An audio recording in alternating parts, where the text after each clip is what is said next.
CCTV की ये footage बता रही है कि जब बारामती एयरपोर्ट पर अजीत पवार समेत 5 लोगों को लारहा चार्टर प्लेन लैंडिंग के वक्त क्रैश होकर आग के गोले में तब्दील हुआ, तब सुबह के 8:46 हो रहे थे। विमान हादसा इतना भीषण था कि पीड़ितों के शव पहचान से परे हो गए थे। उनकी पहचान कपड़ों और दूसरे व्यक्तिगत सामानों की मदद से की गई। बताया जा रहा है कि अजीत पवार की पहचान उनकी घड़ी से हुई, जो उन्होंने अपने हाथ में पहनी थी। ते आम्हाला माहीत नव्हतं कोणाची आहे, पण ती नंतर कळलं की अशी दादांची बॉडी होती आणि ते फक्त वरचं मुंडकं असं ते साईडला गेलेलं आणि खालची बॉडी होती ते पूर्ण फुगलेली आणि असे त्यांचे म्हणजे हातपाय असे मोठे झालेले सगळं ते पाहिलेलं. नंतर त्यांनी मग आम्हाला मग आम्ही कापड ब्लँकेट ही नवीन नेली आणि मग त्यांना असं म्हणजे ते गुंडाळलं. त्यांच्या हातात ते वॉची काहीतरी होतं. त्यानंतर ते माणसांनी ओळखलं की हे दादाच आहेत, पण आम्हाला माहीत नव्हतं आणि ही घटना खूप दुर्दैवी घडली. असं नव्हतं व्हायला पाहिजे, असं म्हणजे आम्हाला नव्हतं माहिती ते नंतर न।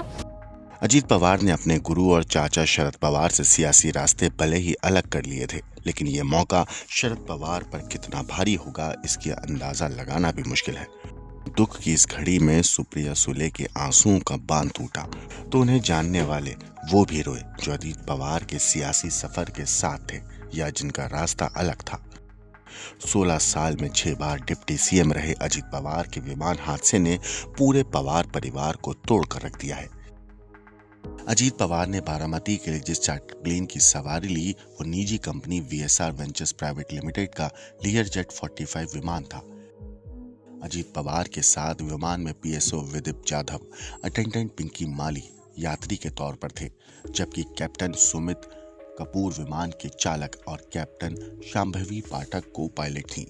इस हादसे पर वीएसआर वेंचर्स ने कहा कि पायलट को 16,000 घंटे का फ्लाइंग एक्सपीरियंस था। विमान की को पायलट के पास 1500 घंटे का एक्सपीरियंस था। कंपनी ने दावा किया कि एयरक्राफ्ट में कोई तकनीकी खामी नहीं थी, मगर अब सवाल ये है कि आखिर अजीत पवार के विमान की क्रैश लैंडिंग की वजह क्या रही होगी। जिस वक्त लैंडिंग हुई विजिबिलिटी 3000 मीटर और हवा शांत थी।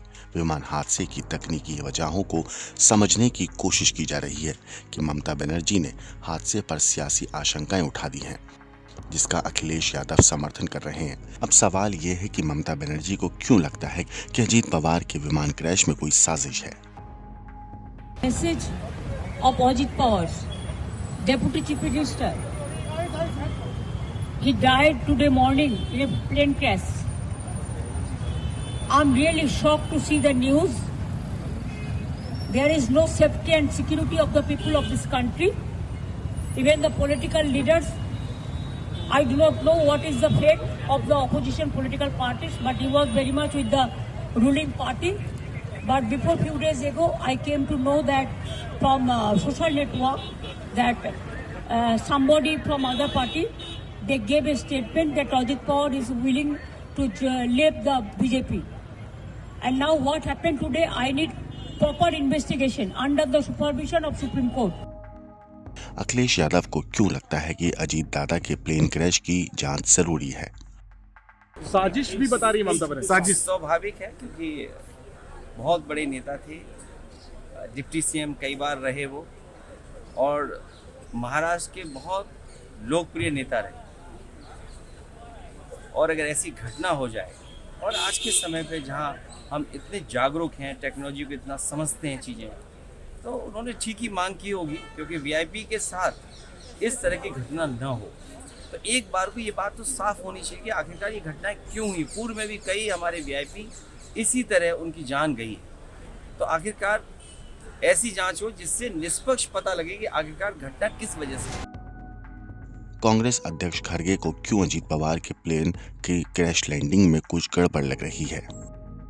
जांच तो होना चाहिए, क्योंकि ऐसा एक्सीडेंट हुआ है जो अननेचुरल है। ऐसा हर जगह होना, एक तरफ तो बड़े बड़े जहाज भी, अहमदाबाद के भी बहुत बड़ा एक्सीडेंट, ये तो जो प्लेन था, छोटा प्लेन, वहाँ पर ऐसा हुआ क्यों, इसकी जांच तो होना ही चाहिए।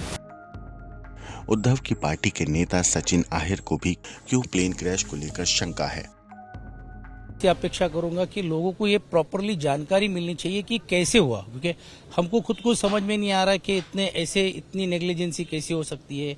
इतना हाई प्रोफाइल, इतनी वीवीआईपी, ये विमान इतना ये था, ये विमान जो एयर स्ट्रिप पे इतना बड़ा विमान उतारना था या नहीं था, ये सब चीज़ें एक शंका होती है और ऐसी अपेक्षा है कि इसमें लोगों को मालूम पड़े। हालांकि वो आज का दिन नहीं है।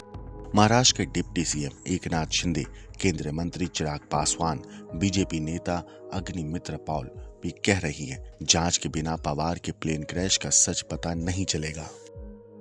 जो दुर्घटना हुई है इसकी जांच जरूर होगी, क्योंकि ऐसी दुर्घटना पुनरावृत्ति ना हो, दोबारा ना हो, इसलिए जरूर इसकी जांच होनी चाहिए और होगी। डीजीसीए की तरफ से भी शायद ये बयान आया है, अगर मेरी जानकारी सही है, कि कोई टेक्निकल फॉल्ट हुआ था।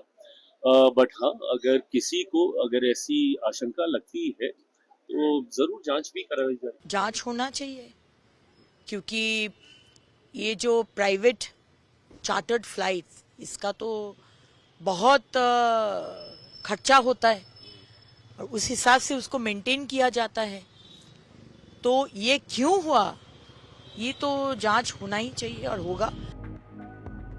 सवाल विमान कंपनी वीएसआर वेंचर्स के रिकॉर्ड पर भी उठाए। इन सवालों के बीच एविएशन मंत्रालय के अधिकारी दिल्ली में वीएसआर वेंचर्स के दफ्तर पहुंचे थे। उन्होंने बताया कि वीएसआर वेंचर्स जांच में पूरे सहयोग का वादा कर रहा है, लेकिन जिस तरह से सियासत में अजीत पवार के प्लेन क्रैश को लेकर सवाल उठाए जा रहे हैं, इस पर शरद पवार ने एक बड़ा बयान दिया है। जी हाँ, शरद पवार ने कहा है कि ये एक हादसा है, इस पर कोई राजनीति नहीं होनी चाहिए। अजीत पवार अब इस दुनिया में नहीं है। खबरों के मुताबिक अजीत पवार का आज सुबह 11 बजे अंतिम संस्कार किया जाएगा। ब्यूरो रिपोर्ट, क्राइम तक।